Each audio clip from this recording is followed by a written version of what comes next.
Well, howdy there, Internet people. It's Bo again. So 100,000 subscribers on YouTube. That is substantial. Thank you. It means a lot to me. So we're going to take this moment to bring everybody up to speed, answer the most frequently asked questions, and then answer two questions, kind of, that aren't really frequently asked, but when people do ask, they tend to want some kind of an answer. I'm going to answer those as best as I can. Okay, so to catch everybody up to speed, now if you're on Facebook watching this, you probably already know all this because you got to see it happen. You got to watch it develop in real time. If you're on YouTube, there may be a little bit of confusion. You may have gotten a recommended video for a guy who looks just like me, but doesn't have an accent. Well, to hear you guys talk about it in the comments section, I still have an accent. It's just downplayed. Yeah, that's me. Okay, so I'm a journalist. Generally speaking, people don't really think you're intelligent if you sound like an extra from Deliverance. So for years, I downplayed my accent. Then in 2016, I think, I was drinking with some of my colleagues, and the accent slipped out. And they're like, "Oh my God, you're a redneck." Yes, thank you. I am a redneck, yeah. And they encouraged me to make a video kind of showcasing my accent. And they thought it'd be a good gag for my core readers. You know, hey, your international affairs expert is actually a guy who got put in cuffs when he was a teen because he had captured an alligator and was going to let it loose in one of his friend's trailers as a joke. Yeah, so I made the video, and I played up the Southern and the redneck as much as humanly possible. I was drinking a beer, had dip in my mouth, wearing overalls and a trucker cap, sitting on a tractor. That is obviously not how I normally dress, but well, I didn't have to go buy anything other than the dip, so you can infer from that what you will. As time went on, I made more videos, and they're all on my personal page on Facebook. And it didn't really carry a lot of weight. You know, it was basically me making fun of me with a little bit of social commentary thrown in. It didn't take me long to realize, though, that the social commentary was much more widely accepted coming from me with my accent than without it. I could make the same video, and the one with the accent is the one that would get the most attention and people would talk about, and therefore, in theory, would catch some of the ideas. So I made these videos like this for, I don't know, a year, and then put them on their own Facebook page. It was never supposed to be a secret. There was never supposed to be a double identity thing going on. In fact, the very first video on the Facebook page starts off with, "Justin said I'd be more effective on my own channel." Justin is my given name, by the way. I also go by Mick. And throughout the videos, there are kind of head nods and little inside jokes to my core readership. In fact, in the most recent one, you guys on YouTube will have seen this one, where I was on the border, pretending to be on the border. "Get that idiot Justin on the phone" is a line in it when I was talking about Benghazi, and I was like, you know, they couldn't control their client. It happens. That is also a little nod to people who know me, know a little bit more about me. So in the beginning, I really played up the accent. And as time went on, I kind of walked it back to my real accent. What you hear now, that's pretty much how I talk, except during the satire videos, because I do tend to play it up during those because, well, it's funny. Okay, so now you're kind of caught up. Now, I know on YouTube you may not have ever seen the real heavy accent because I think that channel started after I stopped using it. But it's out there.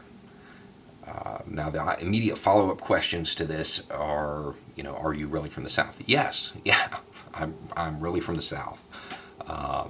Grew up mainly on the Tennessee-Kentucky line, and then lived in Georgia, Alabama, Florida, Texas. Yeah, I went to a high school that was so small, it was a high school and a middle school. I don't live in town, live just outside of a town that has a population of about 4,000 people. So, yeah, really from the South.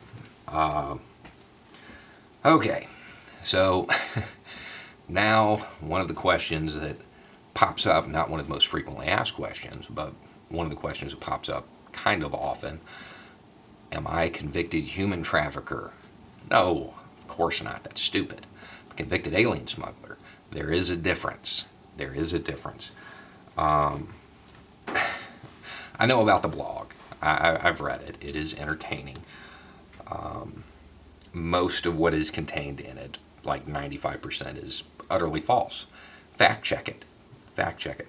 I know there's a theory that I wrote it as kind of a teaching tool because I am known for going over the top to prove a point. As much as I would love to claim credit for that, that's not true. That was put out by somebody in 2013 who was operating at the behest of somebody who was angry because I wouldn't interview them. That's where that came from. The reason I never sent a letter, because it is plainly libelous, the reason I never sent the letter is because it is a good teaching tool. It shows exactly how the use of official documents and putting them in a false context can easily lead the reader to believe something that isn't true, to draw the wrong conclusions. Yeah, like I said, I'm just starting at the top of it. No, that's not the right charge. No, I didn't take a deal. No, I didn't get out in an abnormal amount of time. I didn't get a short sentence. All of this stuff is easily fact checkable. I know there are people that want to know about it. No. No. It's irrelevant to what I'm doing today. And I know to you guys it's interesting. To me, it is something that happened more than 10 years ago. I'm also not going to put myself in the position of defending myself in the comment section against any baseless accusation that comes along. So, no. As far as my background before then, there are a lot of questions about that.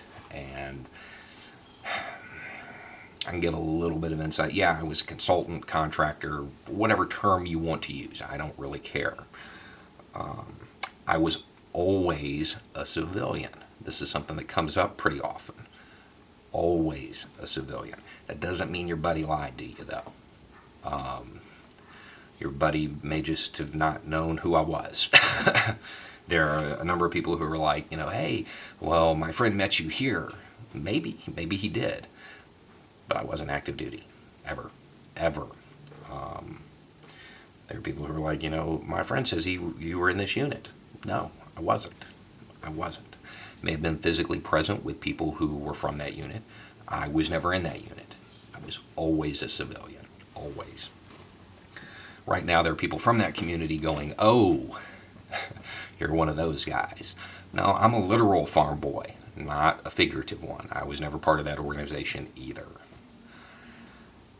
People want details about that and what I did and stuff like that. Whatever the public record says is what I'm going to say is true, regardless of whether or not it is.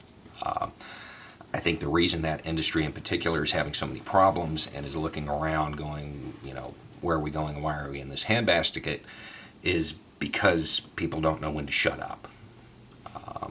So I'm not a big fan of tell-all books, as you might imagine. So anyway, now on to the most frequently asked questions. First, are you married? Yes, happily married, extremely married, super married, a bunch of kids married, wonderful woman. Okay, is this you? This is always accompanied by a photo, probably. If it's a photo of a riot or a protest, yeah, that's probably me. That was me in Ferguson. That was me in Flint. That was me in D.C. That was me being waterboarded. Yeah.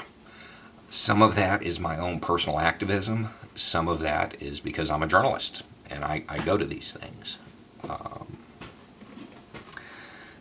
As far as photos before that period, whatever the public record says determines whether or not I'm the guy in that photo, as far as I'm concerned.